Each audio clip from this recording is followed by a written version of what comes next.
agradezco la presencia, le agradezco la presencia del profesor Conrad también por estar una vez más con nosotros. Y para no extenderme demasiado, profe, lo dejo para que se pueda presentar con los compañeros que tenemos el día de hoy en la noche. Gracias, Jordi. Buenas noches con todos los presentes. Mi nombre es Conrad Flores, entrenador en el Club Sporting Cristal, actualmente del grupo de reserva. Y nada, aquí estoy dispuesto a compartir un poco de, de fútbol, ¿no? De información que en su momento me pidieron y gustoso de hacerlo. No sin antes también saludar a un chico, Juan Pablo Yacila, que acabas de activar tu cámara. Es un chico con el cual trabajé en el Club Sporting Cristal. Me alegra mucho verte aquí y nada, a seguir para adelante, Juan. Bueno, el tema que voy a compartir es la evolución de la táctica a través de la historia, ¿no? Desde dos puntos de vista, desde dos puntos. Estoy agarrando dos puntos nada más porque hay mucha información, si uno comienza a investigar un poco, hay mucha información. Y los puntos que yo estoy tomando en el tema de la evolución de la táctica a través de la historia es, uno, el reglamento, y dos, los mundiales. Esos son los dos puntos que yo voy a tocar, ¿no? La evolución de la táctica a través del reglamento y a través de los mundiales, ¿no? Después de eso hay mucha más información que podemos conseguir, equipos sin ser selecciones nacionales. Después también el tema social, ¿no? Y hay mucha información que podemos investigar e ir a fondo, ¿no? Pero principalmente me voy a centrar en esas dos cosas, ¿no? El reglamento y los mundiales, ¿no? Así que sin más voy a pasar a compartir la pantalla.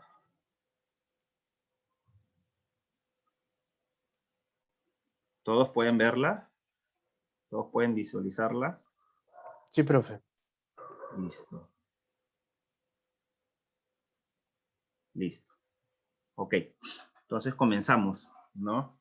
Vuelvo a, antes de compartir, acá yo simplemente vengo a compartir información, datos que son precisos en cuanto al tema de históricos, y por ahí opiniones mías, ¿ok? Opiniones mías frente a mi pequeña experiencia que tengo en el fútbol, ¿no? Entonces, que de repente por ahí algunos no compartan, y es valedero. Acá yo no vengo a tener la razón o la verdad absoluta, simplemente vengo a compartir un poco en cuanto a una pequeña investigación que hice, así que no hay ningún problema si por ahí no están de acuerdo con algunas cosas que yo diga, porque esto es valedero, en el fútbol nadie tiene la verdad absoluta, así que nada, simplemente comenzando por ahí, ¿ok? Así que, bueno, comencemos. Evolución de la táctica.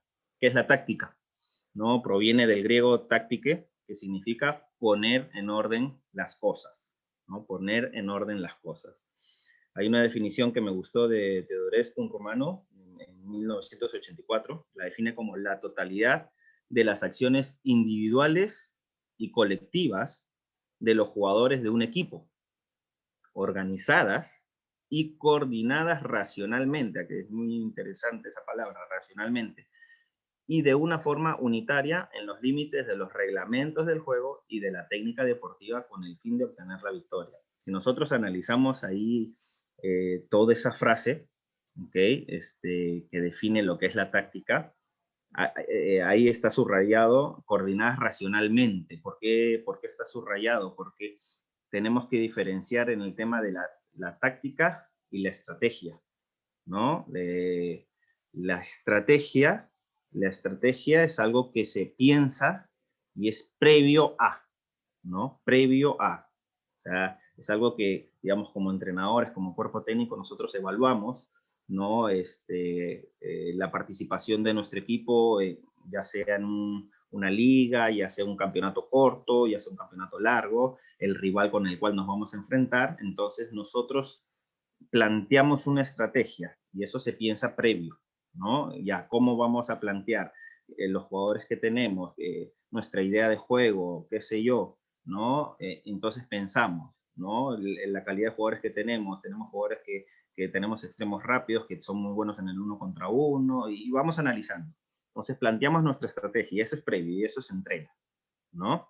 La táctica es lo que se da in situ en el terreno de juego, en el partido. Eso es la táctica, ¿no? Entonces, esas son las diferencias, que hay que tenerlas claras, ¿no? La estrategia es previo al partido, la táctica se da en el partido, ¿no? Que de repente nosotros como estrategia hemos planteado algo, pero a la hora que se da en el partido vemos que de repente no está resultando porque el rival te planteó otra cosa que de repente tú no la habías pensado o en su momento fue una sorpresa. Entonces ahí es que la táctica se comienza a ver y tenemos que ir variando in situ ciertas cosas para poder contrarrestar al rival, ¿no? Entonces es eso, ¿no? La estrategia es previo, la táctica es en el momento, ¿no? En el momento.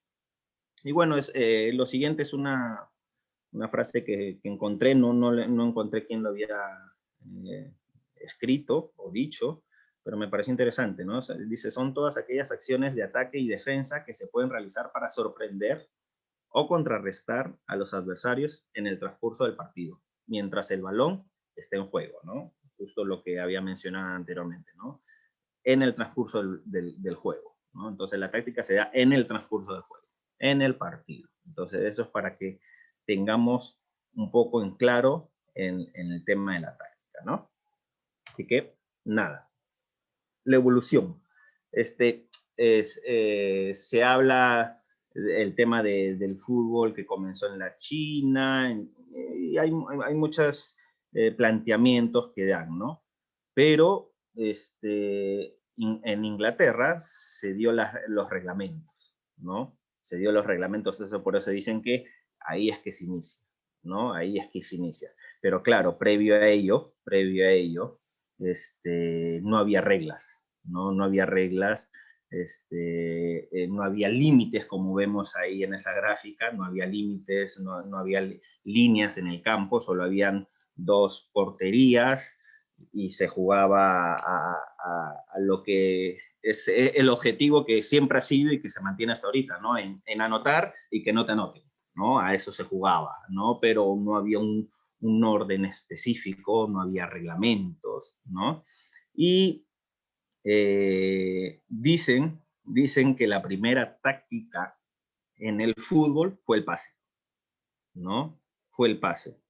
Que eso fue lo primero que se dio. Eh, ya más adelante vamos a ver el por qué se dice que la primera táctica fue el pase, ¿no? En esos entonces el fútbol era un poco primigenio, había una anarquía por el tema de que no había reglamentos y todo. Entonces, trataban de ordenarse bajo ciertos criterios, ¿no? Los corpulentos, los fuertes, el más fuerte tenía que ir a la defensa y el otro más fuerte tenía que ser un atacante y los demás eran los que acompañaban. Más o menos esos eran los criterios que se planteaban, ¿no? Entonces, el fútbol ha ido evolucionando, por ahí a veces ponían un volante, o sea, delante del defensor, ¿no? Y ponían el arquero, el defensor, el volante y 8 atacantes, ¿no? Y así se fue dando, ¿no? Progresivamente se fue variando ese tema. Y bueno, los ingleses por el tema histórico, en el tema de las conquistas, fueron llegando a los puertos de diversas ciudades del mundo y fueron transmitiendo este deporte, ¿no? Es así como llega a Sudamérica y a diversas partes del mundo, donde se comenzó a practicar, ¿no? Este deporte. Y es por eso que muchos dicen que el fútbol inicia en Inglaterra, ¿no? Entonces, por esos motivos que ellos lo transmitieron y porque después, en su debido momento, lo reglamentaron, ¿no? En 1863 se redactó el primer reglamento de fútbol, ¿no? Y desde ahí existía el fuera de juego. Y el fuera de juego va a ser algo que van a ver que va a ir marcando mucho en el tema de la evolución de la táctica, ¿no? Pero el fuera de juego era como el rugby, ¿no? Un deporte que se practica mucho allá en la Gran Bretaña, y era como el rugby. El rugby que te dice, tú como jugador puedes dar pase hacia atrás, ¿no? Si tú das un pase hacia adelante, es falta y es fuera de juego, ¿no? Y así se jugaba el fútbol, ¿no? Como dije anteriormente, antes no había reglamentos, era casi todos atacaban y después a defender, y era el meter gol y ahora el que no me anoten, ¿no? Y en este caso, cuando ya se comienza a reglamentar y se pone el tema de que si tú das el balón hacia adelante y un compañero lo recibe, está fuera de juego, ¿no? Entonces comenzó ya, por eso es que entra el tema de que la primera táctica en el fútbol es el pase, ¿no? Comenzaron ya un poco a trabajar, hay algunos que mencionan que esa táctica la trajeron unos escoceses en Inglaterra, ¿no? Es lo que mencionan, no hay algo fijo, pero dicen que fue así, pero así se fue dando, ¿no? Así se fue dando, se fue reglamentando. Y después, en 1870 se adoptó la regla de los 3 jugadores, ¿no? La regla de los 3 jugadores, como vemos en la gráfica, ¿no? Vemos, a ver, vamos a ver el puntero, listo. Vemos acá, portero, un defensor y un defensor, ¿no? Este que es un atacante, si recibe el balón ahí, está en fuera de juego. Porque a partir de ahora, ya el pase ya se puede dar hacia adelante. Ya se abolió el tema del pase hacia atrás y que si das para adelante estás en fuera de juego. Ya, eso se quitó. Pero se puso la regla de los 3 jugadores. Puedes dar el pase hacia adelante, pero tienen que haber 3 jugadores en esta posición, ¿no? Y tú tienes que recibir el balón delante de ellos. Si tú recibes delante de ellos, no estás en fuera de juego. Pero si por lo menos estás aquí en esta posición como está en el blanco, ya estás en fuera de juego, ¿no? Entonces, a partir de ese reglamento, ese cambio en el reglamento, comenzaron a haber modificaciones. Habíamos visto que antes había un arquero, un defensor y 9 atacantes. Después por ahí variaban con un mediocampista. Ahora, a raíz de este cambio en la regla, entonces hubo una preocupación y comenzaron a trabajar con un sistema más o menos así, ¿no? Un portero, 2 defensores, 3 volantes y 5 atacantes, ¿no? 5 atacantes. Entonces comenzaron a preocuparse un poco más. ¿Por qué aspecto? El aspecto defensivo, ¿no? Porque ahora, como anteriormente habíamos mencionado, los pases eran hacia atrás. Entonces, si ustedes han visto un partido de rugby, al ser los pases hacia atrás, entonces prácticamente están los jugadores casi a la misma línea, simplemente un poquito retrasados para acompañar y recibir el pase y seguir avanzando de esa manera, ¿no? Entonces, aquí, al abolir el tema del reglamento, de ese reglamento de pase hacia atrás, ahora ya puedes recibir un pase hacia adelante, pero claro, siempre deben haber 3 jugadores delante tuyo. Entonces, ya hubo una preocupación por la parte defensiva. Entonces dijeron, ya ponemos acá los 2 defensores más el portero y 3 volantes, ¿ok? Para que ayuden, ¿no? Ayuden a poder recuperar el balón ya que el pase es hacia adelante. Entonces ya comenzó a haber variaciones en el aspecto táctico, ¿no? Con referente a este reglamento. Seguimos. Pongo a estos dos porque este reglamento permitió que se dé otro paso en el aspecto táctico con referente a la chique, ¿no? Frank Huspedt y Bill McCracken, disculpen mi inglés, eran 2 jugadores que jugaban en el Newcastle United, ¿no? Y que ellos supongo que habrán analizado, qué sé yo, todo este tema. Ellos al ver el reglamento que decía que si el rival recibía el balón y había 2 defensores más el portero delante de ellos, entonces estaban habilitados, entonces ellos comenzaron a optar la táctica de la chique. Entonces, cada vez que el equipo, el Newcastle, perdía el balón, ellos, que eran los defensores, ¿no? Se adelantaban rápidamente para dejar en fuera de juego a los rivales. Entonces comenzaron a sorprender mucho con esa táctica a los rivales y comenzaron a sacar ventaja, ¿no? En ese tema, tanto así que lograron campeonatos y fueron muy reconocidos estos dos jugadores allá en Gran Bretaña, ¿no? Y sacaron provecho al reglamento, ¿no? Sacaron provecho, vieron el reglamento, lo analizaron y dijeron, ya, listo, entonces podemos hacer esto, que hoy en día se le conoce como la chique, el adelantar líneas, que algunos también les llaman, ¿no? Entonces, hicieron un aspecto táctico que hoy en día se utiliza bastante, ¿no? El adelantar las líneas defensivas, el achicar, que algunos le dicen, ¿no? Entonces, eso marcó mucho para esos entonces, ¿no? Y eso provocó en su momento que haya un nuevo cambio en el reglamento del fuera de juego, que lo vamos a ver más adelante. En 1891, la International Board introdujo el córner y el penal, ¿no? Introdujo el córner y el penal. Entonces, en ese lapso de 1891 y 1902, yo me imagino, porque eso no he encontrado de manera específica, pero me imagino, ¿no? Comenzaron a preocuparse un poco por el aspecto ofensivo y defensivo, cuando les toque, del córner, ¿no? Ahora hay córner, entonces cuando sale el balón, entonces nos toca defender, ¿no? Ya, ¿cómo nos posicionamos? ¿Qué sé yo? ¿Cómo habrá sido? Pero ya comenzaron a ver esos aspectos tácticos de la parte defensiva y ofensiva cuando había un córner, ¿no? Entonces ahí también el reglamento que en este caso se introdujo este punto del córner penal, generó un cambio más táctico, ¿no? En este aspecto, acciones a balón parado, ¿no? Que hoy se le conoce así, ¿no?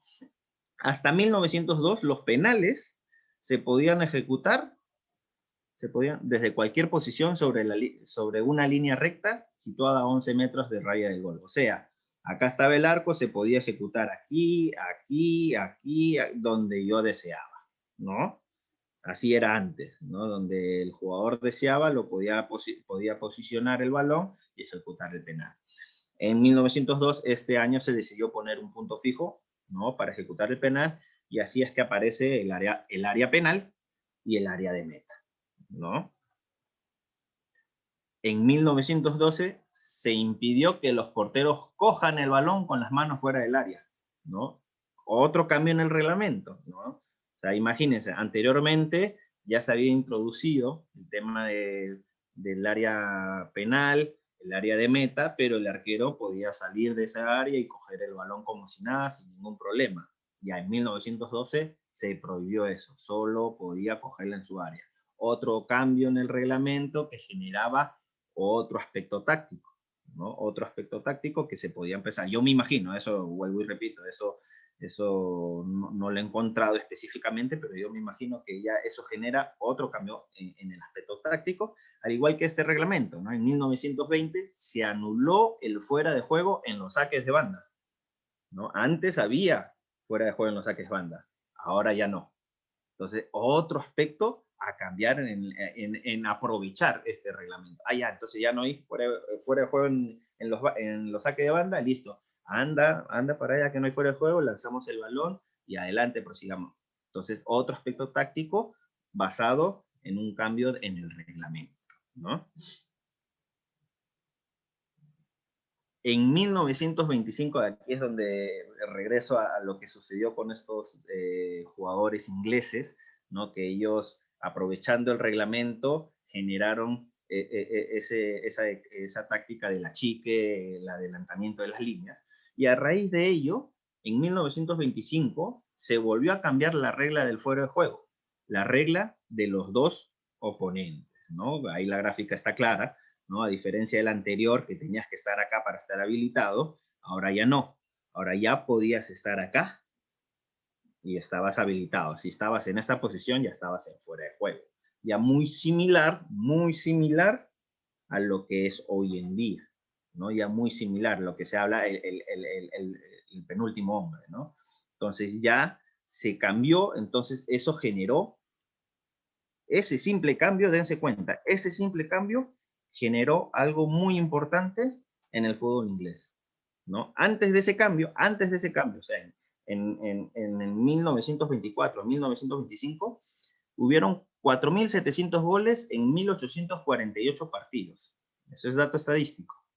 A raíz de este cambio en el reglamento, hubieron 6.373 goles en la misma cantidad de partidos. Dígase, una diferencia de 1.673 goles.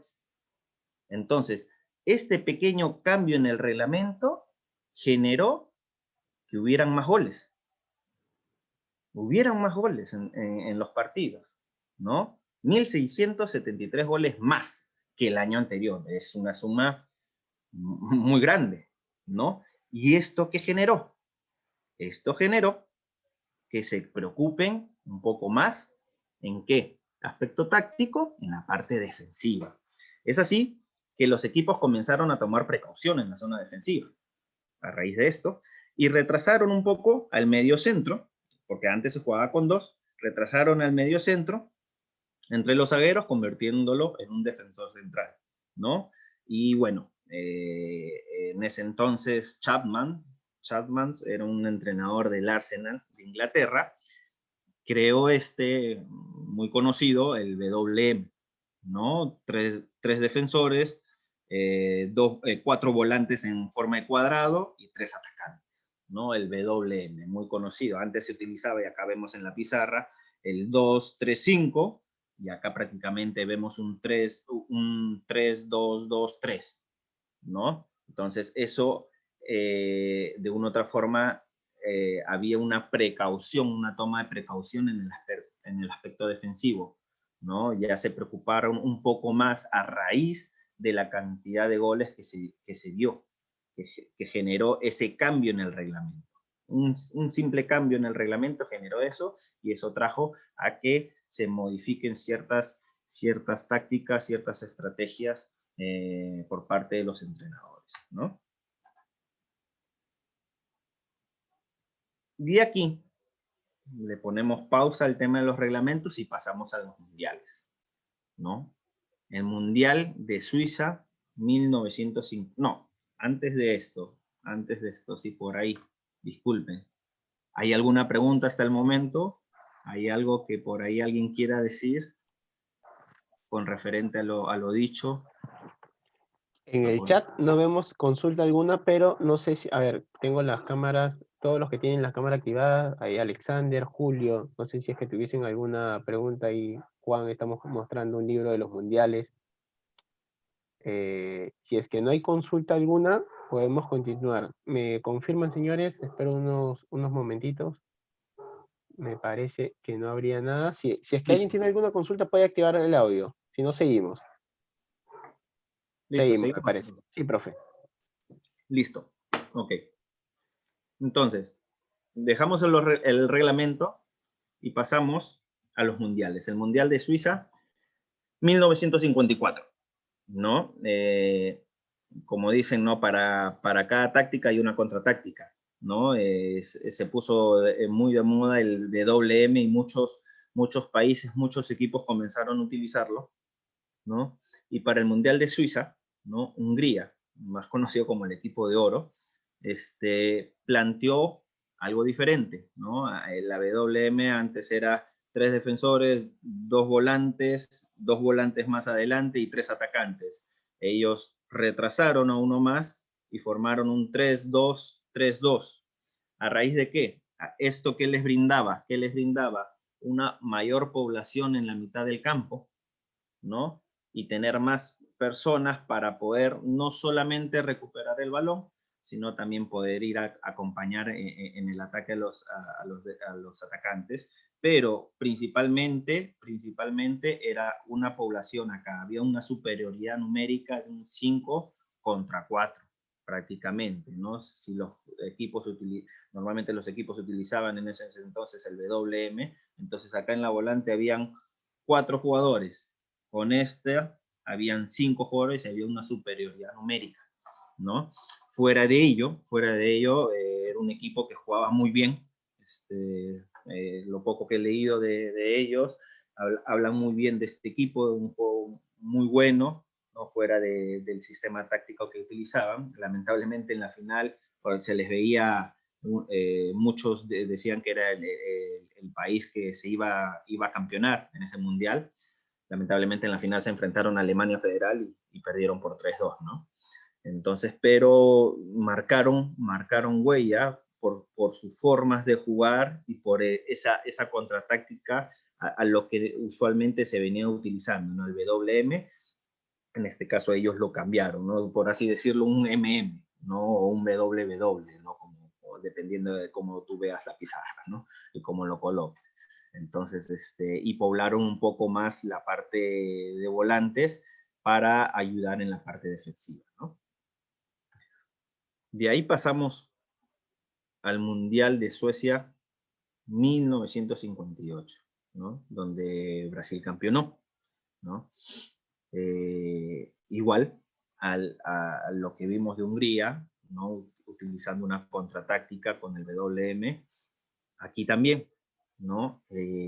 Brasil jugó con un 1-4-2-4, ¿no? Con características muy específicas, yo supongo, y yo me imagino, yo como entrenador, y yo también intento imaginar el planteamiento que realizaban el entrenador, es analizar las características de los jugadores y en base a ello plantear un sistema táctico y ciertos movimientos que ayuden a poder desarrollarse, desenvolverse bien en el campo y que puedan contrarrestar al rival, ¿no? Las características que tenía este equipo con este sistema 1-4-2-4, ¿no?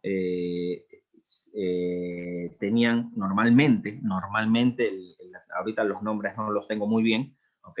Pero normalmente el lateral izquierdo tendía mucho a desdoblar y pasar bastante al ataque, mientras que el otro lateral cerraba bastante para generar un equilibrio defensivo, junto con el 6, que se quedaba bastante, y el otro era el que acompañaba a los atacantes. Tenían un número 7 que era Garrincha, los que hemos oído hablar de Garrincha y ver videos, algunos videos, era un jugador extraordinario en el 1 contra 1, ¿no? Y tenían a Pelé con 17 años, ¿no? Que ya desde esa edad ya demostraba la calidad de jugador que era, y Mario Lobo Zagallo, que su característica principal de Mario Lobo Zagallo era el pasar por banda y no mandar un centro, sino mandar un pase, ¿no? Era muy preciso en el lanzamiento del balón por banda, ¿no?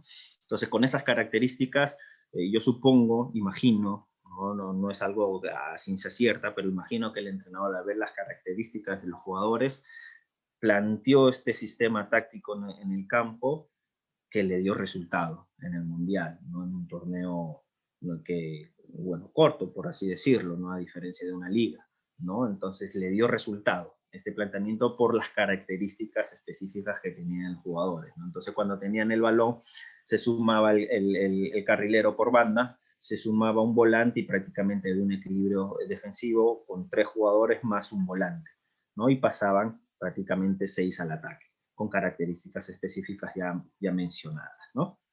Entonces, más o menos ese era el planteamiento, y con esto que les dio fruto a Brasil, ¿no? Le dio fruto y a raíz de ello salieron campeones, ¿no? Ahí doy una pausa al tema de los mundiales porque esto quería sí mencionarlo, que es el catenaccio, ¿no? Algo que mucho hemos escuchado. Yo desde niño lo escuché mucho en mi padre, que hablaba de esto, él es un fanático de la liga italiana, le gusta mucho el tema, por eso lo escuchaba bastante. Y es muy importante, esto también marcó mucho, ha marcado mucho en el fútbol mundial, ¿no? Y bueno, el catenaccio de por sí quiere decir cerrojo, ¿no? Y es una identidad del fútbol italiano de cara al extranjero. Pero esto inicia en los 30, en 1930 en adelante, con Karl Rappan, que era un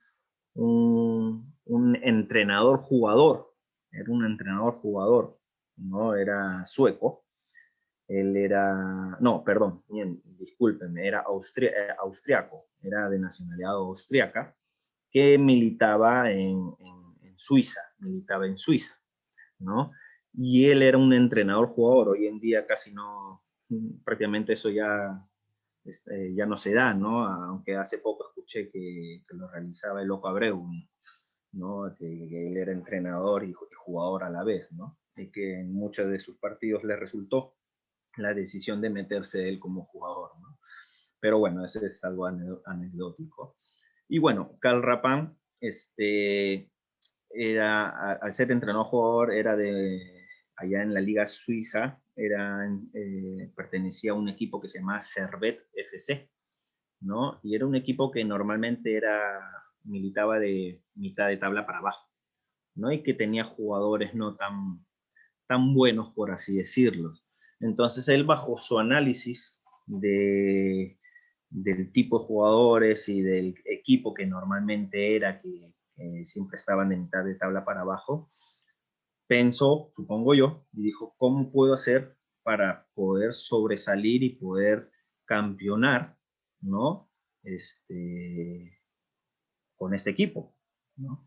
Entonces, al hacer su análisis y haber pensado bastante, planteó, ¿no? Planteó un inicio del catenaccio, ¿no? Donde jugaba adelante del arquero un líbero, ¿no? Y delante de ese líbero 3 defensores, ¿no? La característica principal de su equipo era un equipo que defendía, el jugador líbero normalmente era un jugador rápido que siempre estaba dispuesto a cubrir a sus defensores si es que eran superados, ¿no? Siempre como el parabrisas, ¿no? El parabrisas de los carros, ¿no? Que se mueven de un lado para otro. Prácticamente esa era la función del líbero, ¿no? De cubrir, ¿no? Y era un equipo que prácticamente defendía y tenía jugadores rápidos en la parte del ataque, que cuando se recuperaba el balón generaba un contraataque veloz, ¿no? Y es así que comenzó a darle resultados en su equipo, ¿no? A Karl Rappan, ¿no? Y comenzó a dar resultados, y tanto así, como ven acá en esta gráfica, esta gráfica es de la selección de Suiza, en ese entonces, en 1938, ¿no? Él comenzó a ponerlo en práctica en 1930 y en adelante en su equipo, y llegó a la selección de Suiza, y también lo comenzó a poner en práctica, ¿no? Y eso fue el inicio del catenaccio, ¿no? Claro está, que sale a luz con más fuerza en Italia, ¿no? Y uno de sus grandes exponentes es Nereo Rocco, con el AC Milan, ¿no? Donde prácticamente, al igual, como lo expliqué hace un rato, un líbero que era el que se encargaba de cubrir a los defensores si eran superados, una línea de 4 por delante, y jugaban normalmente un 1-4-2, 3 atacantes, o a veces eran 3, 2 atacantes, pero las características principales de ellos eran que eran jugadores rápidos y que al recuperar el balón se generaban contraataques rápidos y furtivos, y que hacían daño, causaban mucho daño, ¿no? Otro exponente de ello fue Leno Herrera, ¿no? Jugador argentino que militó en Italia y en España, y muy similar a lo que planteó Nereo Rocco, ¿no? A diferencia de Nereo, que era 1-4, él planteaba un 1-3, ¿no? 1-3, 2 o 3 con 3 atacantes más. Normalmente era un 1-3-3-3, ¿no? Entonces, y era la misma situación, ¿no? Un líbero que cubría los espacios y jugadores rápidos, veloces, que iban rápidamente al ataque, ¿no? Entonces, es ahí que tanto el AC Milan como el Inter de Milán comenzaron a obtener muchos triunfos y a lograr títulos, ¿no? Tanto nacionales como internacionales, y es así que el catenaccio por eso se le refiere mucho al fútbol italiano, ¿no? Un fútbol aguerrido que siempre se le ha tildado de tener defensores muy aguerridos, muy fuertes, ¿no? Y que nada, pasar a los italianos era muy difícil, ¿no? Y es porque las características que tenían de su juego eran: primero defendemos y ahí atacamos, ¿no? Primero defendemos y ahí atacamos, ¿no? Y es el tema del catenaccio, ¿no? Así que, nada, eso era un paréntesis al tema de los mundiales, ¿no? Un paréntesis del tema de los mundiales para hablar del catenaccio, porque esto también se comenzó a utilizar, ¿no? Se comenzó a utilizar no solamente en equipos, sino también en países. Y no solamente en esos entonces, sino hasta hoy en día también se utiliza el tema de defender y contraatacar, ¿no? Dejamos el Mundial de 1958 y pasamos al Mundial de Chile en 1962, donde Brasil nuevamente hace un planteamiento. Antes era con un 1-4-2-4. En este caso plantean 1-4-3-3, ¿no? Mario Lobo Zagallo, que era el extremo. Algunos dicen que por la edad lo retrasaron un poquito, no sabría decirlo. Yo creo que se preocuparon un poco también por la parte de volantes para tener más jugadores aquí. No sé, pero esa era su forma de jugar, un 4-3-3, donde tenía un Mario Lobo Zagallo que se sumaba bastante al ataque, al igual que sus laterales, ¿no? Tenía laterales que se sumaban mucho al ataque. Y con este sistema 1-4-3-3 que hoy en día se utiliza mucho, ¿no? Con muchos movimientos dentro del campo, Brasil salió campeón en Chile en 1962. En el Mundial de Inglaterra 1966, que Inglaterra campeonó, ellos hicieron una variante, ¿no? Poblaron el mediocampo, ¿no? Ya es un 1-4-4-2, ¿no? Donde tenían prácticamente por delante de los defensores un jugador, ¿no? Que estaba delante de los defensores y por detrás de los mediocampistas, ¿no? Y que prácticamente hacían como un rombo, ¿no? Y dejaban un poco las bandas para que los laterales suban, ¿no? Desdoblen bastante y que pasen a centrar, ¿no? Ahí en ese mundial se enfrentaron en la final con Alemania, ¿no? Donde se habla de un gol muy polémico, que sí, realmente no fue gol, ¿no? Pero bueno, ahí Inglaterra campeonó y también se habló mucho también del tema de sus sistemas, de cómo pobló la parte de mediocampo, ¿no? Si nosotros vamos analizando desde que hemos comenzado la charla, que antes era un arquero, un defensor y 9 atacantes, ahora estamos viendo que ahora solo hay 2 atacantes, ¿no? Que se están preocupando un poco más por la parte defensiva, defender, ¿no? Defender, ¿no? Vemos 1-4-4-2, ¿no? Entonces, se preocupan bastante por la parte defensiva y después para poder ir a hacer daño, ¿no? Y de ahí viene el siguiente mundial, ¿no? El Mundial de México 70, donde Brasil nuevamente campeonó, ¿no? Prácticamente utilizó el mismo sistema que utilizó Inglaterra en el Mundial pasado, pero con una diferencia, ¿no? Una diferencia muy grande, que ellos al utilizar el 1-4-4-2 utilizó un cuadrado para darle mucha libertad a sus laterales, pero los 4 jugadores que estaban aquí en la volante eran jugadores de muy, muy buen pie, eran buenos jugadores, ¿no? Por ahí, Clodoaldo y Gerson tenían también un poco de de poder recuperar el balón y darle ayuda a las defensas, pero eran jugadores de muy, muy buen pie, y eran 4 jugadores que tenían muy, muy buen juego con los pies muy, muy técnicos. Entonces, eso permitía que Brasil no pierda tan rápido el balón, ¿no? Y bueno, tenían un Jairzinho, ¿no? Un Jairzinho y un Tostão. Jairzinho, si no me equivoco, era un jugador que era de más un 9-9, y un Tostão que se podía regresar un poquito y levanar un poco el juego con los volantes, ¿no? Entonces, y esa era la característica. Prácticamente, si vemos, era prácticamente el mismo 1-4-4-2 de Inglaterra, pero este Brasil tenía una característica especial, y esa característica la daban los jugadores, ¿no? La calidad de los jugadores. Entonces, al tener volantes con muy buen pie en el mediocampo, permitía que no pierdan el balón tan fácilmente. Muchos hablan que este es uno de los mejores selecciones que han visto. Yo he visto algunos partidos, no he visto todos, me parece muy, muy, muy bueno el fútbol que practicaban, ¿no? Y eso, ¿no?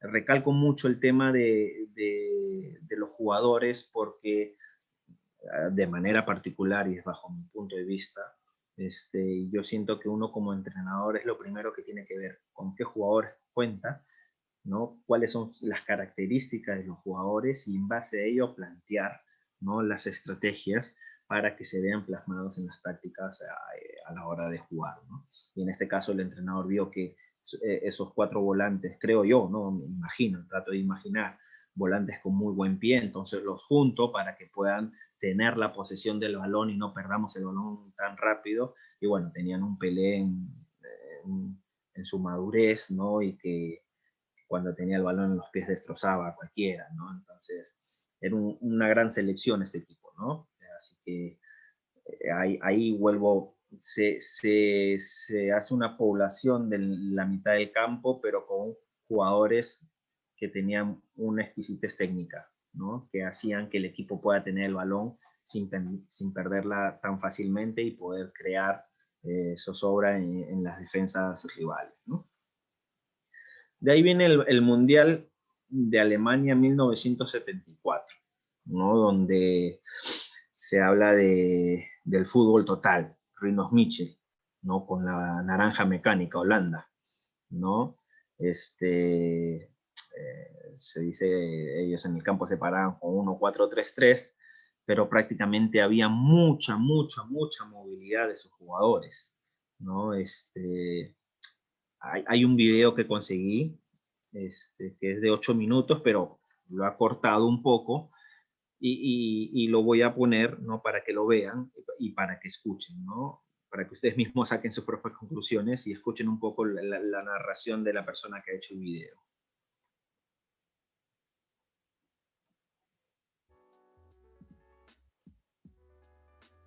Una de las innovaciones de esta selección es que no tenían sus futbolistas posiciones fijas. Iban rotando bastante conforme avanzaban en el campo. Esto no quiere decir que no sea un equipo homogéneo de todos modos, pero esta rotación, como estamos viendo en el comienzo de la final del Mundial de 1974, como los defensores pasan la línea de la pelota y este es Cruyff, el último hombre que va a estar hasta que rompa después la jugada, pero vemos como mientras amplían la cancha y juegan asociadamente, sus jugadores van mutando de posición y esto los hace muy difíciles de marcar. Miren, este es Cruyff, el que estaba de último hombre, y bueno, luego también la jerarquía personal en este caso para que le cometan el penal.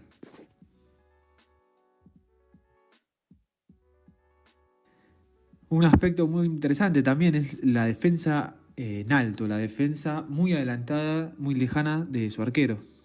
Esto hacía que Holanda domine territorialmente y que a los rivales se le haga más complejo avanzar metros en el campo. Otro ejemplo aquí, vemos a los centrales casi en mitad de cancha. A la defensa adelantada se le suma la presión que hacía en la salida, la presión alta de un gran grupo de jugadores. lo que creaba una suerte de jaula para los rivales que querían salir con balón dominado, algo muy común en la época y sobre todo en Sudamérica, ya que estamos viendo a Uruguay. Veamos en este caso también, como ya en 3/4 de cancha, vemos 4 jugadores holandeses en línea recta, ocupando el ancho del campo, y ahí vemos la jaula que le hacen, para luego recuperar rápidamente el balón en zona de ataque. Este es otro caso que vamos a ver ahora, cuando sale Uruguay, logra salir, y otra vez vamos a ver aunque parece un retroceso, ahora veamos cómo se planta el equipo, y otra vez, ese es un central holandés, creando esta presión alta.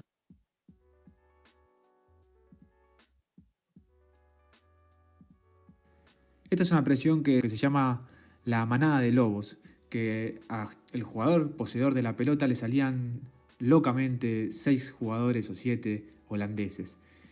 Esto no se hacía todo el tiempo, esto era 1 o 2 veces por partido, pero lo teníamos que poner porque cuando se hace un análisis de Holanda, un análisis muy laxo, se suele pensar que esto era la presión ejercida y no, esto era llevada al extremo, pasaba muy poco.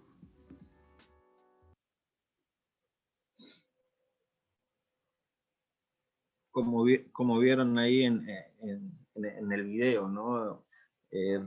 Rinus Michel con esa Holanda, la naranja mecánica, revolucionó el fútbol, ¿no? Revolucionó el fútbol y como ven ahí hay muchas cosas que hoy en día se utilizan, ¿no? La presión alta, ¿no? Las líneas de las defensas altas, ¿no? La presión tras pérdida también la realizaban, ¿no? Y cosas que hoy en día se utilizan, ¿no? Y el movimiento, digamos, ahí vimos en la primera parte del video cómo Johan Cruyff estaba prácticamente último hombre. Johan Cruyff cuando iniciaba el partido era el delantero, ¿no? Y el falso 9, por así decirlo, ¿no? Desaparecía de ahí y los defensores no sabían cómo, si seguirlo o no. Entonces, hoy, en ese entonces se hacía mucha marca de hombre a hombre, ¿no?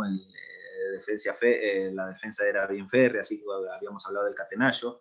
Entonces, es así que Rinus Michel con esta Holanda vieron por conveniente la movilidad de los jugadores, ¿no? Sin generar desorden en su equipo, pero sí generando un desorden en el equipo rival sin saber a quién tomar, ¿no? Veían como decía, ¿no? Johan Cruyff aparecía en la defensa, los defensores rompían líneas y aparecían en la línea volantes, ¿no? Los que jugaban por banda ingresaban al medio, entonces generaba un caos dentro del campo que permitía que los rivales no se, o sea, se distrajeran, qué sé yo, no tomaran bien las marcas y eso generaba espacios en ciertos momentos para los holandeses y espacios que pueden ser aprovechados, ¿no? El fútbol es espacio-tiempo, ¿no? Entonces,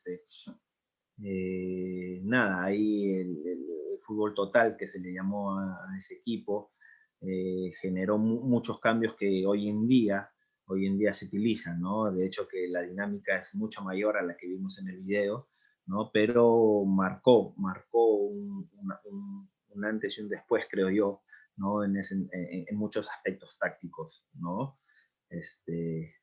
Y nada, seguimos con el Mundial de México 1986, Argentina, ¿no? Ellos, muy bueno, Bilardo planteó el 1-3-5-2, muchos se lo atribuyen a Bilardo, ¿no? Pero se menciona también que en la Eurocopa de 1984 varias selecciones utilizaron ese sistema, ¿no? Porque, bueno, Bilardo lo que decía, ¿no? Si los equipos tienen 2 atacantes, ¿para qué voy a tener 4 defensores? ¿No? Entonces dijo, tengo 3 defensores, ¿no? 2 toman a los atacantes, a los delanteros, y uno sobra. Y los que son mis laterales, entonces ya no están en la línea defensiva, sino pasan a sumarse a la línea volante. Entonces ya tenemos uno, en ese entonces se les llamaba los carrileros volantes, ¿no? Pues eran los que prácticamente tenían toda la banda para ellos, ¿no? Ellos prácticamente tenían acá Olarticochea y Yusti eran los que la banda era todo para ellos, ¿no? Cuando tenían el balón se sumaban al ataque, cuando no tenían el balón ayudaban, venían, ¿no? Entonces, algunos mencionan que eso es debido también a que en ese entonces se comenzó a trabajar mucho el aspecto físico, ¿no? Especialmente los argentinos, ¿no? Y eso generó a que hayan jugadores con una capacidad física de tal forma que puedan hacer esos recorridos, ¿no? Esos recorridos grandes, largos, ¿no? Entonces, al tener ese tipo de jugadores también, yo supongo, Bilardo habrá analizado, habrá visto, ¿no? Ah, ya tengo 2 atacantes y tengo jugadores que tienen la capacidad de poder ir y volver, ¿no? Entonces, listo, pongo 3 defensores y a esos laterales los pongo como volantes y nos vamos, ¿no? Entonces, así pueblan también la línea del mediocampo, ¿no? No, la parte defensiva no se desequilibra, ¿no? Toman a los 2 atacantes, uno siempre sobrando, ¿no? Y nada, con este planteamiento, Argentina salió campeón en el Mundial de México 1986, ¿no? Para el Mundial de Italia 90 no hubieron tantos cambios en el aspecto táctico que hayan generado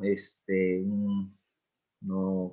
Como lo generó Holanda o los países ya mencionados anteriormente, ¿no? Prácticamente el 1-4-4-2, el 1-3-5-2 eran los sistemas que predominaban, pero un aspecto táctico a, a resaltar no mucho, ¿no? En ese entonces también ahí se hizo un pequeño cambio ligero en el reglamento, ¿no? Habíamos hablado del fuera de juego, ¿no? Anteriormente, que se había quedado con el fuera de juego de los 2 hombres.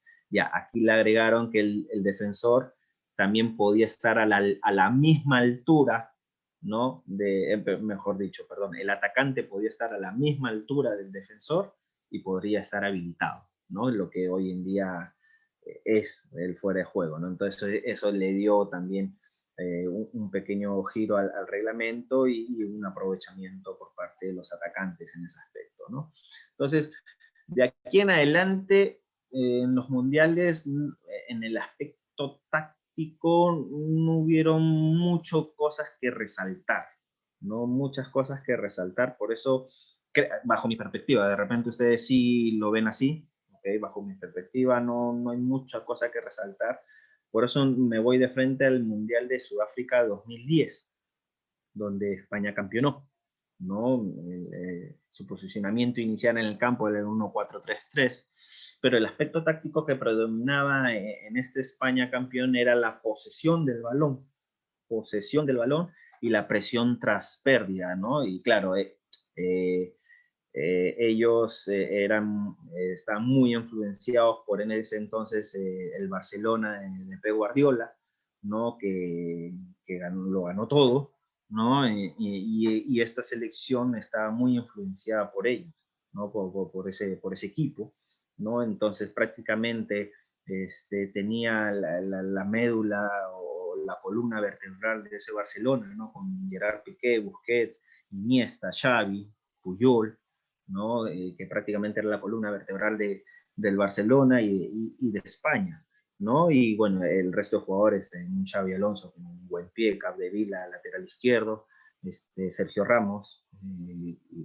Villa de delantero y Silva, ¿no? Y claro está, ahí más o menos lo vemos en el planteamiento, pero conocemos que Iniesta no es de tantos recorridos, que Iniesta era más de meterse al juego, ¿no? Por ahí Pedro sí, veloz, rápido, pero la característica principal de manera táctica de España era la posesión y la presión tras pérdida, ¿no? Y eso hizo que puedan llegar a la final y que puedan campeonar y por primera vez en su historia, ¿no? En el siguiente mundial, en Brasil, ¿no? Alemania, también influenciado un poco también por ese estilo de juego, ellos también con la posesión, la presión tras pérdida, ellos agregaron un poco el aspecto de la velocidad en el juego, el poderío físico. Ellos salieron campeones en el Mundial de Brasil, ¿no? Y de ahí pasamos al Mundial de Rusia 2018. Los vuelvo a colocar a estos dos países porque ellos habían sido los dos campeones de los dos mundiales pasados con un aspecto táctico interesante, que era la posesión, la presión tras pérdida, el buen juego, como le dicen, ¿no? Pero en el Mundial de Rusia 2018 fueron eliminados en la fase de grupos, ¿no? Fueron eliminados en la fase de grupos, ¿no? Entonces, y uno comienza a hacer un análisis, ¿no? ¿Qué pasó? ¿No? ¿Qué pasó ahí? ¿No? Entonces, una característica en este mundial de algunos equipos era cubrir los espacios en defensa retrasando muchos hombres, ¿no? Retrasaban muchos hombres, por ahí algunos le pueden decir el catenaccio, ¿no? Y pasaban rápidamente a la transición, pasaban rápidamente a un ataque veloz, rápido, ¿no? A mí de manera particular, estos dos equipos, tanto Islandia como Rusia en su momento, Rusia cuando enfrentó a España, fue así, ¿no? Que eran países que prácticamente le daban el balón al rival y le decían, atácame, que cuando vengas acá, adelantas tus líneas, yo voy a estar listo para quitarte el balón y hacerte un contraataque rápido y veloz, ¿no?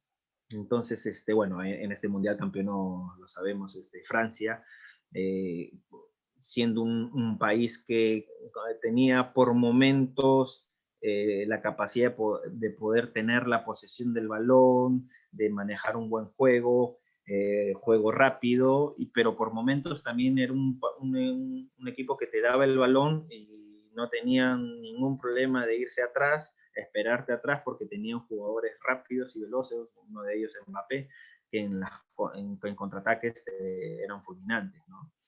Entonces, nada, bueno, hoy en día, en la actualidad, se manejan muchos sistemas, ¿no? 4-4-2, 3-5-2, 4-3-3, 4-2-3-1, ¿no? Y que, claro, en el papel, como algunos dicen, es el número, ¿no? Pero después dentro del campo hay mucha movilidad, mucho movimiento, ¿no?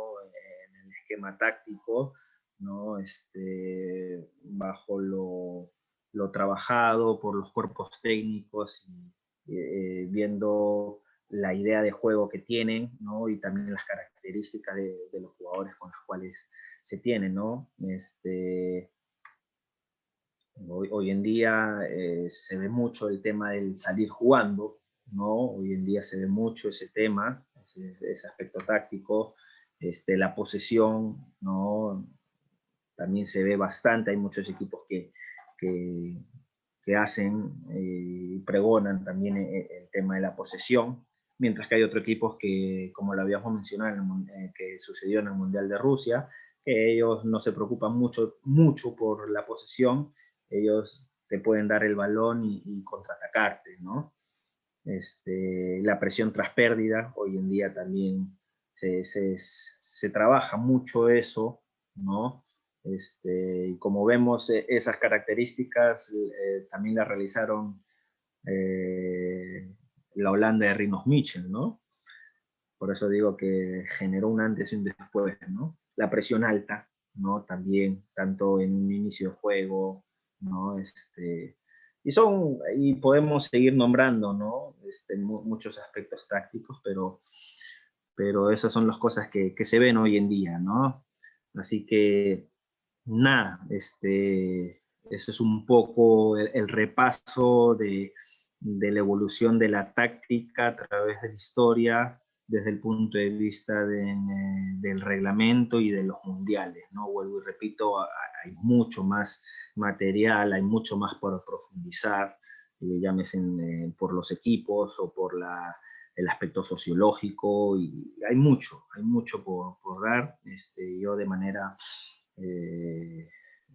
me plantearon este tema, averigüé un poco, hay un par de libros, después internet, y pude sacar esta información que de manera particular me ha ayudado mucho a ver ciertas cosas, a despejar ciertas dudas, que como entrenador es bueno tenerlas, ¿no? Y nada, espero haya sido de su agrado y que haya sido de ayuda, ¿no? Así que nada, Jordi, esto es todo.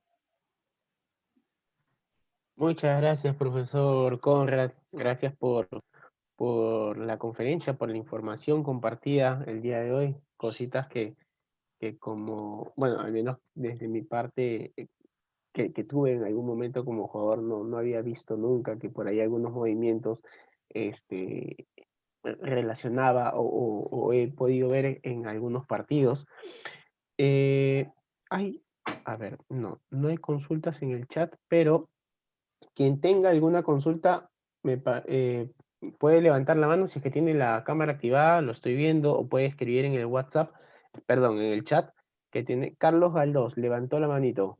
Carlos, ¿Qué tal? Buenas noches, ¿cómo estamos? hola Muchas Carlos, ¿qué tal? gracias. ¿Cómo estás? Buenas noches. Hola, Carlos, Bien, buenas noches. gracias. Sí. Buenas noches, amigo, estimado amigo de CEPROFUT. ¿Cómo Gracias por la estás? invitación. ¿Qué tal? Muy bien, muchas gracias. Nada, hacerle la pregunta acá al profesor de la Reserva de Cristal, ¿no? Sí. La pregunta sería, me ha gustado, ante todo, felicitarlo por la didáctica de la presentación, muy interesante.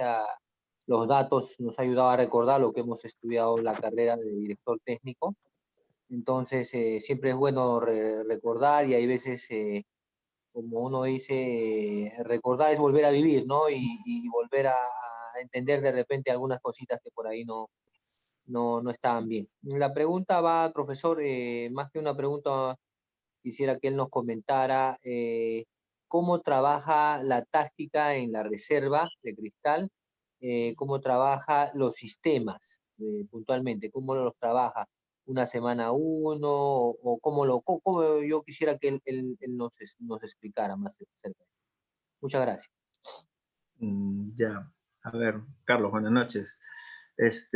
Bueno, de por sí hay una idea, una forma, un estilo de juego que como club nosotros tenemos, ¿no? Que es el buen trato al balón, no ser protagonista siempre en los partidos, someter al rival, eh, tener jugadores que jueguen por bandas que sean muy buenos en el uno contra uno. Y eso más o menos es lo que planteamos como club, ¿no? Ya estando yo en la reserva, que es prácticamente un paso abajo de ser jugador profesional, prácticamente yo planteo los trabajos o los partidos, por así decirlo, uno de acuerdo a lo que sucedió en la semana pasada, ¿no? O sea, digas en el partido anterior, qué correcciones tengo que dar, ¿no? Y al rival al enfrentar, qué características veo, fortalezas, debilidades, sin salirnos, claro está, de nuestra idea y nuestra forma de juego que tenemos como club, ¿no? Entonces, en base a ese análisis que nosotros como cuerpo técnico realizamos, basamos los trabajos, ¿no? Entonces, supongamos, nos toca jugar digamos, el año pasado nos tocó jugar un partido muy importante en Arequipa contra Melgar, ¿no? Y era un partido muy importante que si lo perdíamos prácticamente salíamos del camino para la lucha de título, ¿no? Y en Arequipa es una ciudad de altura, 2.800 si no me equivoco, si por ahí me equivoco me corrigen. Ay, perdón, están escuchando muy bajo, dice. Voy a tratar de hablar un poco más fuerte.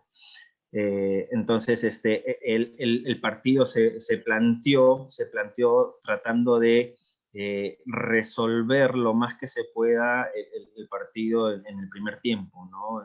Tratar de buscar eh, situaciones favorables en ataque para nosotros y poder ser lo más efectivos posibles, ya que al jugar en altura, se sabe que en un segundo tiempo normalmente ya el cansancio físico se comienza a notar más, ¿no? Entonces, y es ahí donde podemos el equipo rival, en este caso el local, que es Melgar, puede aprovechar esa situación, ¿no? Entonces, planteamos un poco eso, ¿no? Viendo también las características de los jugadores, ¿no? Que ellos tenían. Entonces, yo creo que va por ahí el tema, ¿no? Uno, mantener tu forma de juego, ¿no? Mantener tu idea de juego y corregir lo que sucedió en el partido anterior y ver al rival con el cual te vas a enfrentar, y en base a ello plantear los trabajos, ¿no? Sin salirte de tu modelo y tu forma de jugar.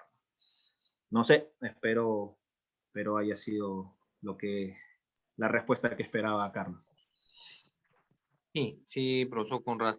Sí, una repregunta. Ahí, claro, lo que usted dice, obviamente el club fija un estilo de juego, ¿no? El estilo de juego que puede ser un estilo de juego luchador, un estilo de juego de posesión, que es lo que quiere, ¿no? La cabeza, en este caso, el profesor Roberto, ¿no? Pero cuando ya usted agarra el equipo, los jugadores le van definiendo a usted por sus características, ¿no? Le van definiendo a usted cierto, de repente, ¿cómo hacen ese caso? ¿Qué observa si sus jugadores, por ejemplo, si Cristales un poco tiene jugadores de buen pie, pero en cambio sus reservas son chicos jóvenes, son más veloces, no hay buen pie, por ejemplo, de repente, ¿no? Hay uno por ahí, pero es más que todo un equipo de más fuerza. Entonces, a eso voy. Usted ya tendría que replantear un poquito algo, claro, sin quitar la esencia, creo, de Cristal, que es lo que estaba diciendo, ¿no? El No, estilo claro, o que sea, propone el club. es muy claro. Yo sé hacia dónde quieres ver, hacia dónde quieres ir, ¿no? De hecho, o sea, va a depender también mucho de los jugadores que tienes, ¿no? A ver, yo, sin mencionar nombres, había un jugador que una de sus características principales y fundamentales era la velocidad, ¿no? Era una bala, era muy difícil que lo atrapen con espacio, ¿no? Pero le costaba mucho en el juego con los pies, ¿no? Y él jugaba por de extremo. Entonces, en un partido se trabajó de tratar de brindarle un poco, o sea, no ir a presionar mucho al rival, invitarlo a que venga, ¿no? ¿Para qué? Para que ellos al venir con el balón adelantan sus líneas y eso nos permite tener espacios y aprovechar esa virtud que tenía su jugador, que era la rapidez, la velocidad, ¿no? Entonces, nosotros al recuperar el balón y al tener espacio, entonces podíamos lanzar el balón al espacio y aprovechar la virtud que tenía ese jugador, que era la velocidad. De repente no era tanto en el juego colectivo, asociativo, pero sí con espacios, ¿no? Entonces planteamos esa forma de jugar y bueno, ese partido, ese chico metió 3 goles, ¿no? Con espacio, ¿no? Entonces, como tú dices y como lo había mencionado también, va a depender también de la característica de los jugadores con que cuentas y qué es lo que tú, al aprovechar esas características, ¿no? Plantear sin salirte mucho de tu forma o idea de juego, si es que el club así te lo plantea, sin salirte mucho de eso, pero aprovechando las virtudes de los jugadores, ¿no? Entonces, es muy cierto lo que dices, ¿no? Hay que ver con qué jugadores tienes para poder trabajar en base a sus virtudes y también trabajar por ahí las falencias que puedan tener y comenzar a corregirlos y ayudarlos, ¿no? Porque en total estamos en fútbol formativo, ¿no? Ok, profesor. Una última preguntita muy corta. El comando de técnico del profesor Mosquera, yo pienso que debe estar estrechamente relacionada con ustedes, ¿no? Él va a los entrenamientos, mira, porque yo entiendo que la reserva debería servir pues como a ver, como una segunda suplencia, ¿no? O sea, el equipo titular, el equipo de Cristal a base tiene sus suplentes, ¿no? Y aparte tiene ahí, entonces yo creo que él debería estar viendo continuamente, ¿es así ese trabajo? ¿O ustedes están por separado, entrenan un sitio y él de vez en cuando ve cómo, más o menos eso último y de forma concreta y le agradezco bastante. No, sí, Para que hay no... una... Sí, sí, no te preocupes, Carlos. Hay mucha comunicación con el contacto del primer equipo. Es más, hay entrenamientos en los cuales hay muchos de los jugadores que suben a entrenar con el primer equipo. A veces el profesor baja también, pero claro, esto este año no se ha podido dar por el problema que hemos tenido de la pandemia, ¿no? Entonces, pero a inicio de año, antes de que suceda todo el tema de la pandemia, sucedía eso, ¿no? Con el profesor anterior, que era el profesor Manuel Barreto, y después con el profe Roberto Mosquera también, ¿no? Entonces siempre hay una comunicación entre el primer equipo y el equipo de reserva. Ok, profe, muchísimas gracias. No hay de qué, Carlos. Gracias, Carlos. Jorge, creo que tenías una pregunta también tú. Sí, buenas noches con todo. Buenas noches, profesor Flores. Buenas noches, profesores.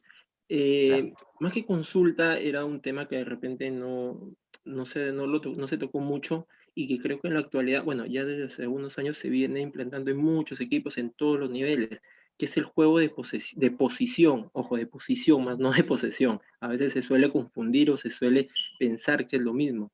O algunos también lo llaman el ataque posicional, que como indico, se ve en muchos niveles, lo ves en Europa, en selecciones en equipo, lo ves en Sudamérica, en Libertadores, y hasta lo sueles ver en ligas sudamericanas, acá en Perú también. Entonces quería saber si el profesor Flores podría hablar un poco más de ello, de los principios que implican el juego de posición o el ataque posicional, que son buscar el tercer hombre, crear la línea de pase, jugar entre líneas, el intercambio posicional, jugar a diferentes alturas, todos esos principios que implican el juego posicional y que a veces, como indico, se suele confundir mucho con el juego de posesión. Es decir, tienes el balón y eso no es necesariamente, es sacarle provecho, como indica su propio nombre, a la posición que puedes ubicar, a veces sin actuar, a veces estando en un sitio determinado, lo importante que puede ser para el equipo y para el funcionamiento. Y que creo que también en equipos menores, llamemos cuando se podía y cuando había el torneo federación, había muchas categorías, muchos equipos que jugaban a eso o intentaban jugar a eso, bueno, cuando se podía también, obviamente. Pero Claro. entonces quería que pueda hablar un poco más de ese juego, de ese tipo de ataque, que incluso Cristal también lo suele hacer, como el profesor Mosquera en la actualidad. Si uno ve los laterales de Cristal, juegan mucho de interior por momentos. Entonces crean diferentes alturas y hacen que el juego sea muy dinámico, a veces imperceptible en el momento, pero es algo muy interesante, es una evolución táctica que se está viendo desde algunos años, llamémosle desde Guardiola, algunos lo dicen, pero yo creo que desde un poco antes, y que en la actualidad, Desde como digo, Desde Rinos Mitchell, lo puse en el video, desde Rinos Mitchell ya se veía no tan... se ve. Lo que sucede es que a veces logramos confundir, como mencionaron, el tema de la Holanda de Rinus Michel, no era tanto eso, porque ahí si ustedes ven que todos corren por recuperar un balón, pero en el juego de posición, con que tú estés parado al costado de la línea sin hacer absolutamente nada, puede ser útil. Claro, es Puede que ser útil. ahí tú mencionas la parte defensiva nada más, de todos corren por el balón, pero en la parte ofensiva, Exacto. si tú ves bien, en la parte ofensiva, ellos están bien ubicados. Y algo que es muy característico del juego de posición es el aprovechamiento del espacio en el tiempo adecuado. En el tiempo adecuado. Entonces, si el jugador de fútbol sabe reconocer los espacios, va a poder aprovecharlos adecuadamente en el momento que se requiera, como tú ahorita mismo lo mencionaste, ¿no? Los laterales que usualmente son jugadores de banda, ¿no? Pero también vemos, digamos, Joshua Kimmich, a mí me encanta ese jugador del Bayern de Múnich, porque interpreta muy bien la situación de juego y sabe ocupar los espacios no solamente por banda cuando juega de lateral, sino también ocupa los espacios por el medio, y a veces lo vemos jugando como un interior, ¿no? Me acuerdo clarito el juego del Bayern de Múnich contra el Barcelona, ¿no? Ese gol que hace, ahí se me fue el nombre, Davis, ¿no? Que encara al lateral del Barcelona, y quien termina definiendo era Joshua Kimmich, ¿no? De lateral a lateral. ¿Y es por qué? Porque por el juego de posición. El juego de posición, como tú ya lo habías desarrollado todas las características, algo fundamental de ello es saber reconocer los espacios para poder aprovecharlos. Estar bien ubicados, ¿no? Bien ubicados para, uno, aprovechar los espacios o crear los espacios para después poder aprovecharlos, por así decirlo, ¿no? Entonces, nada, como tú dices, ¿no? El juego de posesión es tener la pelota, ¿no? Y puedes tenerla y dar 100 toques sin generar peligro al arco rival, pero como tú dices, el juego de posición es estar posicionado adecuadamente entre líneas, esperando, a veces me acuerdo muy bien esa charla que da Thierry Henry, ¿no? Hablando sobre lo que le mostró el Pep Guardiola, ¿no? Él venía de jugar de cierta forma en el Arsenal de Inglaterra, pero cuando llegó al Barcelona, Pep Guardiola le decía, no, tú quédate allá, quédate allá parado en la esquina que el balón te va a llegar. Él decía, pero no, o sea, no le entraba en él el hecho de quedarse parado ahí, ¿no? Y no ir por el balón y buscar el balón, pero le decía, no, quédate ahí, que el balón te va a llegar. Nosotros vamos a llevar el balón por este lado, vamos a liberar y tú vas a aparecer solo, ¿no? Entonces, como justo lo decía ahí en el chat, ¿no? Que es la táctica posicional, ¿no? El juego de posición, ¿no? Entonces, ubicarse adecuadamente en el campo para generar espacios para después poder aprovecharlo, ¿no? Exacto, profesor. Y, bueno, eso era más o menos lo que quería, no sé si aportar o mencionar, pero ya No, sí, una adelante, pregunta adelante. propiamente. Claro, una pregunta propiamente era, este tema del juego de posición o el ataque posicional, ¿qué tan factible o qué tan posible usted ve que se pueda realizar en divisiones menores? O sea, como dije, hay equipos en torneos menores nuestro, bueno, cuando se podía, como dije, que Claro. algunos se intentaban o hemos intentado hacer, pero ¿qué tanto usted cree que es factible generar ese juego en divisiones menores, tomando en cuenta todos los inconvenientes que puede haber para trabajar o los jugadores que se tienen, y qué tan difícil es poder hacerle entender al chico, porque en un juego de posición es entender el juego, es netamente Claro, entender el juego y saber a exacto. qué jugar. Entonces quería saber su opinión de qué tan factible o de qué tanto se puede lograr ese estilo, esa forma de jugar en un equipo de nuestra realidad de chicos. Eso Jorge, es una buenísima pregunta. Eso va a depender mucho del entrenador. ¿En qué aspecto? En el aspecto de tu didáctica y tu metodología de trabajo, ¿no? La didáctica para mí es fundamental, ¿no? La didáctica es la diversa cantidad de herramientas que uno como docente, como moderador, como guía, como entrenador, debe de tener para poder brindar un objetivo al niño y que este niño, por la didáctica que tú le planteas, pueda captarlo adecuadamente, ¿no? Y eso es lo difícil. Eso es lo difícil, por eso muchas veces se tiende a ir por el camino más fácil, ¿no? Poner tus conos, que no está mal, yo no creo que está mal, pero creo yo es la dificultad y la riqueza, ¿no? Es hacer que el niño, como tú mismo lo has dicho, entiende el juego, ¿no? Y eso va a depender mucho de la didáctica de nosotros, los entrenadores, ¿no? De cómo planteamos los trabajos para que el niño pueda absorberlo de tal forma que pueda captar el objetivo que tú has querido plantear sin quitarles la libertad de crear, ¿no?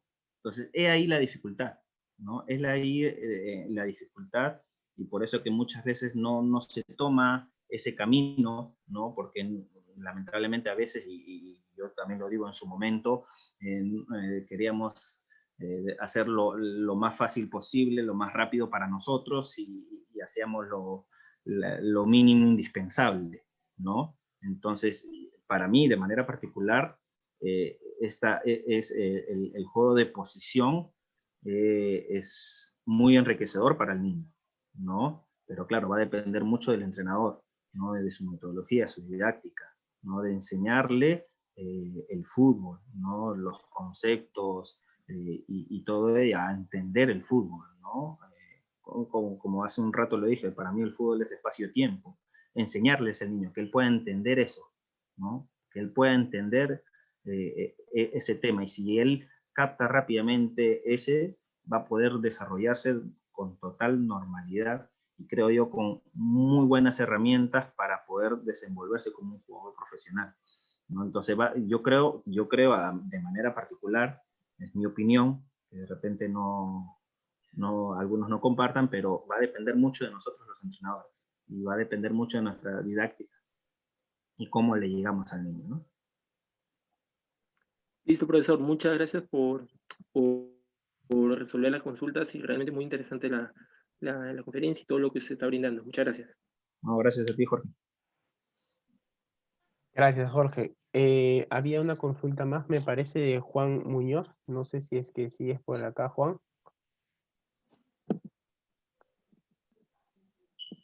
Hola profesor, ¿cómo está? Hola, Soy Juan. Juan de Mucho Chile. gusto. Juan de Chile.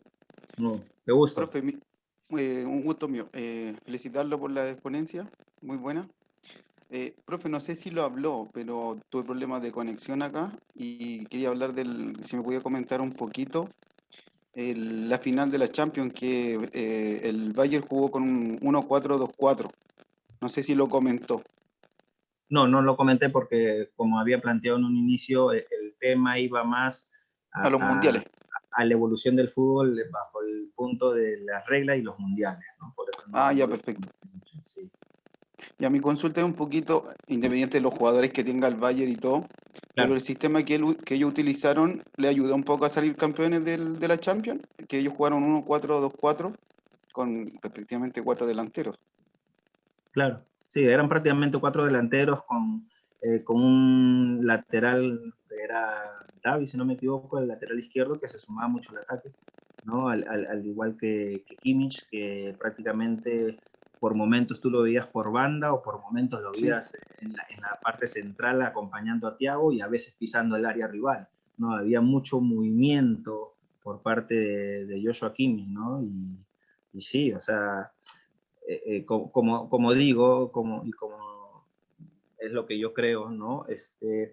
El aspecto de las estrategias y las tácticas que uno como cuerpo técnico va a plantear va a depender mucho de la calidad de los jugadores que uno cuenta y las capacidades que tenga, ¿no? Entonces, yo supongo que han hecho un análisis profundo de los jugadores con los cuales cuentan y saben cuáles son sus fortalezas y sus debilidades, ¿no? Y al tener un Joshua Kimmich que donde lo pongas te va a rendir, ¿no? Tener delanteros con esa sí, capacidad, digamos, como un Abrí, que en el 1 contra 1 te puede llevar a cualquiera, ¿no? Un Müller que es un todoterreno, que te guerrea todas las pelotas, te pelea todas las pelotas y que a su vez es goleador, buen jugador, un Lewandowski, ¿no? Que se sabe la capacidad goleadora que tiene. En ese entonces, Thiago Alcántara, que manejaba los hilos, ¿no? Del juego junto con, ahí se me va el nombre del otro jugador, el fuerte, ahí se me fue el nombre del otro jugador, ¿no? Goretzka. Goretzka, que Goretzka, también era profe. un jugador que sí, que ayudaba mucho en la parte de la marca, pero también llegaba al ataque y que tenía gol. Y en la parte defensiva, ¿no? Un Alaba que en sus inicios era extremo, después jugó de lateral, algunos partidos de interior y ahora está jugando de back central, ¿no? Entonces es un jugador que tiene la capacidad de poder resolver con el balón en los pies y con una velocidad en su juego para poder tapar las espaldas si es que algún equipo, por la idea, por la forma de jugar del Bayern, que es un equipo protagonista que avasalla al rival y está en su campo rival, entonces al perder el balón, si no logran recuperarlo rápidamente, lo más seguro es que por ahí vayan a jugar a su defensa, a las espaldas de la defensa, entonces necesita jugadores rápidos y Alaba es uno de ellos que podría cubrir las espaldas, ¿no? Entonces era un equipo que línea por línea uno los evalúa y buenísimos un monstruo. jugadores individuales y en el aspecto táctico y colectivo un relojito, ¿no? Un relojito, ¿no? Entonces, nada, era para mirarlos y disfrutar, ¿no? Exactamente. Eso, profe, muchas gracias. Se No, pasó. gracias a ti, Juan. Gracias, Juan. No sé si es que por ahí habrá alguna pregunta, alguien adicional que quiera hacer alguna última consulta para ir cerrando la conferencia del día de hoy. Profe, de que si por ahí alguien se anima a hacer alguna última consulta. Yo quería preguntarle si es que en su opinión hay algún esquema con el cual, o algún sistema con el cual usted haya notado que el jugador o los jugadores se sientan, hablando de nuestro medio local, se sientan más cómodos, y si es que quizás cuando de repente se cambia el planteamiento, le cuesta adaptarse a los nuevos movimientos. Bueno, como dije con anterioridad, va a depender mucho de los tipos de jugadores que uno tiene, ¿no? Entonces, yo de manera particular en el tema de fútbol he trabajado en colegios 2 años y de ahí después el resto de los años lo he trabajado en Sporting Cristal. Entonces no he tenido la oportunidad de trabajar en otros clubes como para poder hacer una comparación y decir que sí, los equipos en general, ¿no? Yo te puedo hablar específicamente de Sporting Cristal, que es el club en el cual trabajo y donde he trabajado prácticamente hasta ahorita, ¿no? Entonces, y como club nosotros normalmente al hacer la captación de los jugadores ya tenemos ciertas características, ¿no? de jugadores, ¿no? Jugadores de las bandas que tengan uno contra uno, qué sé yo, volantes de buen pie, ¿no?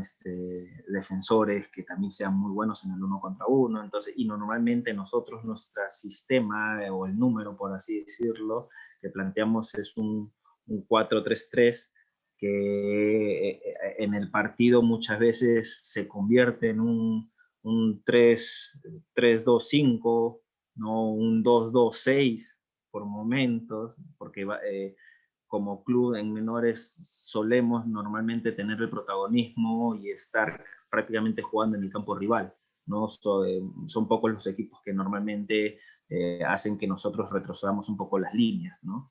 Entonces, el tema del cambio de sistema en realidad no afecta mucho, porque lo que nosotros procuramos, y es justo lo que conversaba con Jorge hace un rato, a la hora de entrenar, tratar de desarrollar en los jugadores la capacidad de poder entender el juego, y ese entendimiento les va a brindar la capacidad de poder saber dónde están los espacios para aprovechar, ¿no? Juan Pablo, que ha sido que está ahorita presente, él es consciente, yo he trabajado con él 2 años prácticamente, y él sabe muy bien que lo que... 3 años, ¿verdad, Juan Pablo? Tienes razón. 3 años y sabe que lo que estoy diciendo no es mentira, ¿no? Nosotros intentamos que los jugadores puedan desarrollar la capacidad de poder entender el juego y en base a ello poder tener la capacidad de que si yo estoy por banda pero veo que hay espacio por el medio y es aprovechable, pueden entrar sin ningún problema, ¿no? Y eso va fuera de los sistemas, ¿no? Eso no depende de los sistemas, ¿no? Entonces, más que todo va a depender mucho de las características de los jugadores y la capacidad de poder entender el juego, ¿no? Sí, para ir terminando, profe, ya que aún no hay ninguna consulta adicional, me parece que se me está permitiendo a mí poder hacer algunas consultas finales. Adelante, adelante. El entendimiento del juego, la lectura de un partido, esta capacidad en la que el jugador comprende el juego como tal, muchas veces puede quizás que un jugador pasa desapercibido, pero nos damos cuenta de lo importante que es, justamente porque llega a estar en el momento en el que tiene que estar, sabe cuándo desprenderse del balón. No sé, se me ocurre Busquets en su mejor momento, quizás en el Barcelona, que tenía control absoluto del medio campo. No era, no sé, un jugador con un trato del balón buenísimo, pero no era extraordinario. Sin embargo, parecía que lo que hacía él en determinado momento no lo podía hacer nadie más. Entonces, este entendimiento del juego, eh, ¿a través de qué herramientas o qué métodos pueden utilizar uno como entrenador para poder ayudar a los jugadores. Solamente el entrenamiento y la explicación durante la sesión, me imagino que no basta. No basta, no basta. Una de las herramientas, o sea, a ver, es que vamos a partir de que nosotros como seres humanos tenemos la capacidad de aprender de diferentes formas, ¿no? Hay algunos que son kinestésicos, hay algunos que son visuales, hay algunos que son auditivos. Entonces, por eso yo hablo mucho el tema de que nosotros como entrenadores tenemos que tener esa capacidad de poder observar y saber con los jugadores con los cuales contamos y cómo más o menos es que ellos aprenden, ¿no? Y al saber que hay jugadores, o somos nosotros como personas, aprendemos de diversas formas, tenemos que tratar de abarcar esas formas para poder ayudarles, ¿no? Entonces, en el terreno de juego, con los entrenamientos, esa es la parte kinestésica, ¿no? Lo que yo les pueda decir es la parte auditiva, ¿no? Pero también la parte visual es muy importante, creo yo, que ellos mismos se puedan ver, ¿no? Entonces, nosotros, yo de manera particular y el club también, nosotros trabajamos mucho con el videoanálisis, ¿no? Grabamos los partidos y bueno, a mí me gusta mucho el tema de sentarme a ver el partido y comenzar a editar y hacer una edición de 5 o 6 minutos como máximo, y a la semana siguiente sentarme con los chicos y ahí está el video. Mire, hagamos un análisis de más o menos los principios de juego que nosotros tenemos, las cosas positivas que hemos hecho como equipo y las cosas que tenemos que corregir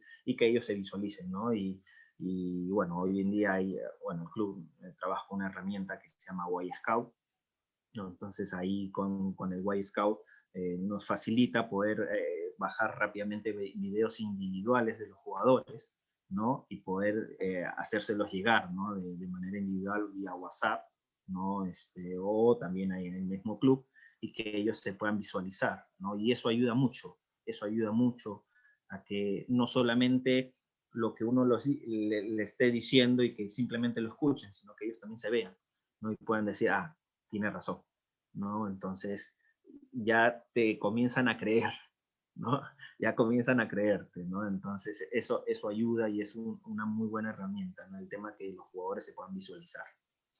Claro, sí, sí, definitivamente. Y si por último, no sé, de repente, porque las realidades aquí son muy variadas, si es No, de que hecho. no se cuenta con el tema del videoanálisis, hay otras herramientas, desde las charlas, prepartidos, si es que se hacen en otros espacios, fuera no necesariamente como prepartidos, sino como refuerzo de, de lo que se viene trabajando, haciendo uso quizás de aquí para adelante, cuando se reanude, sin dejar de utilizar esta herramienta. Chicos, no sé, nos juntamos hoy día a tal hora para repasar la parte estratégica, táctica que venimos trabajando durante la semana.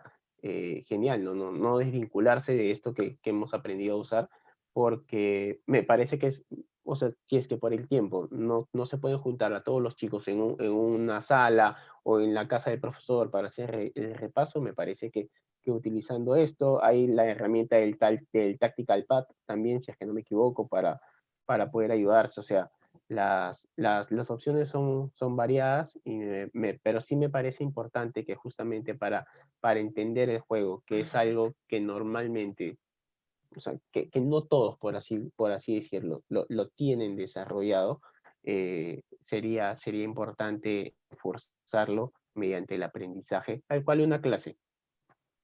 Claro, sí, es muy cierto lo que dices, ¿no? Y aprovechar, y siempre digo, siempre hay que tratar de sacar lo positivo de los momentos negativos, ¿no? Y este tema de la pandemia, de manera particular, a mí me ha hecho ver que hay muchas herramientas, ¿no? Y que el Zoom y el Google Meet o diversas salas, de aquí en adelante, Dios quiera que ya se encuentre la vacuna y ya se termine con todo esto, pero seguir utilizando estas herramientas, ¿no? Seguir utilizando, porque son herramientas que nos van a ayudar y que pueden ayudar, ¿no? Sí, ya existían desde antes, no las conocíamos Exactamente. personalmente, yo no, pero esto Qué bueno. tiene años. El Zoom tiene más de 4 o 5 años aproximadamente. 2010, si no me equivoco. Fue Imagínense. creado. Así que para la educación virtual a distancia y poder compartir estos espacios definitivamente que queda para adelante. Profe, habían 2 preguntas para cerrar. La primera era de Juan Pablo. Juan Pablo, ¿puedes activar tu audio si gustas para poder hacerla? Listo. Buenas noches con todos. Buenas noches, Jordi. Profesor Conrad, ¿cómo está? Un Gusto, Juan Pablo, oírte.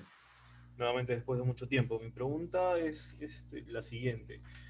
Más que todo, si estamos hablando ahorita de una evolución de la táctica a lo largo de la historia del fútbol, mi pregunta es si influye mucho o influye alguna idea que tenga la selección como tal, o la selección de cada país, sobre el rendimiento o la táctica que tengan ciertos clubes para el desarrollo del juego de la selección, ¿no?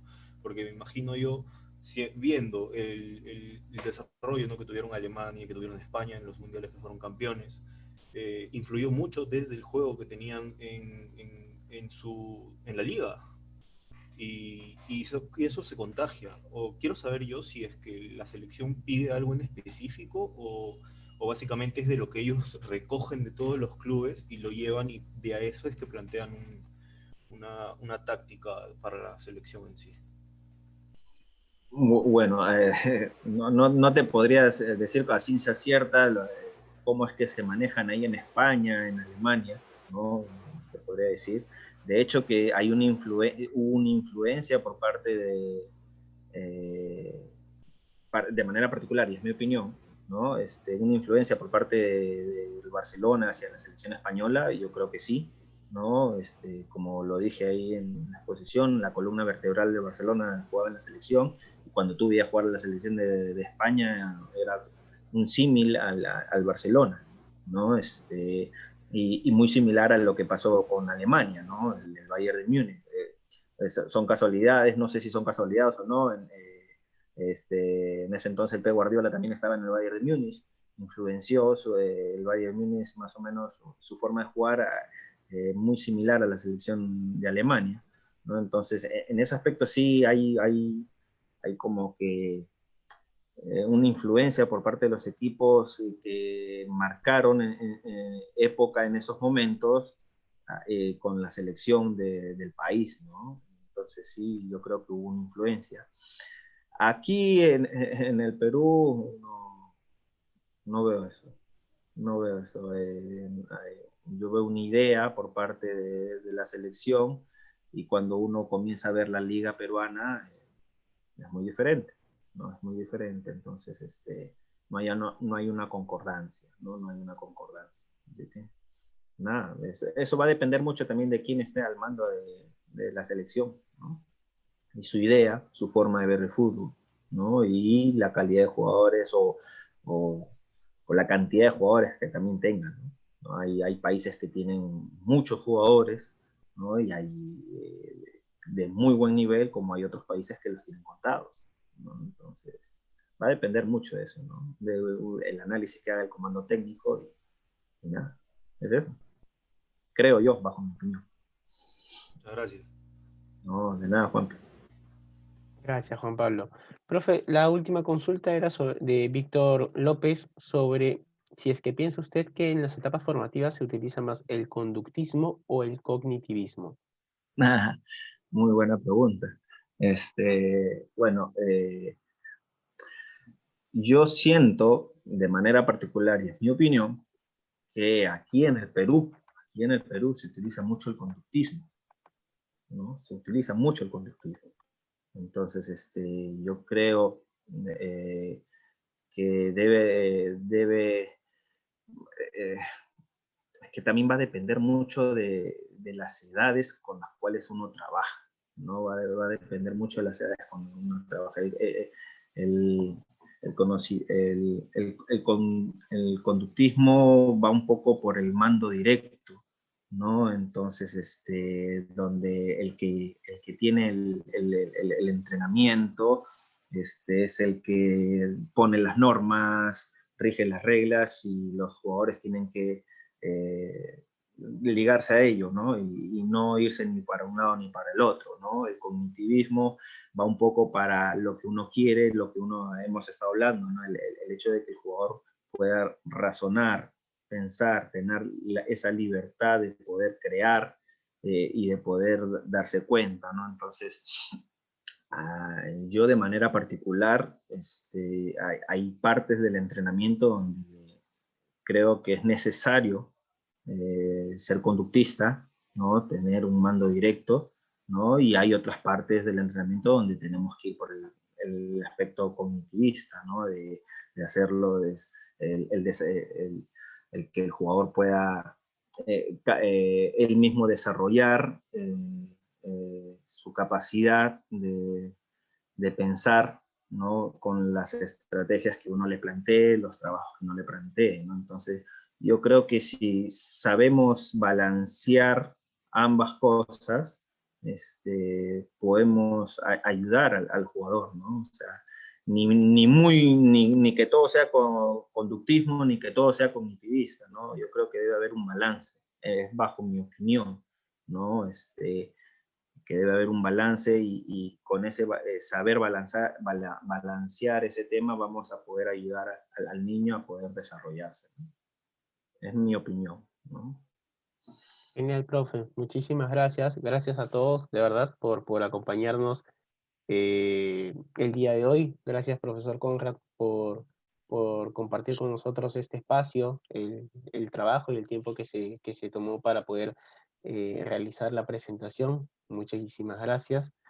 Y nada, esperemos poder estar encontrándonos pronto. Igual, gracias Jean-Pierre. Jean-Pierre Pedraza también nos ha acompañado el día de hoy, que es quien les ha estado enviando por ahí llamándolos para confirmar su participación y enviándoles el enlace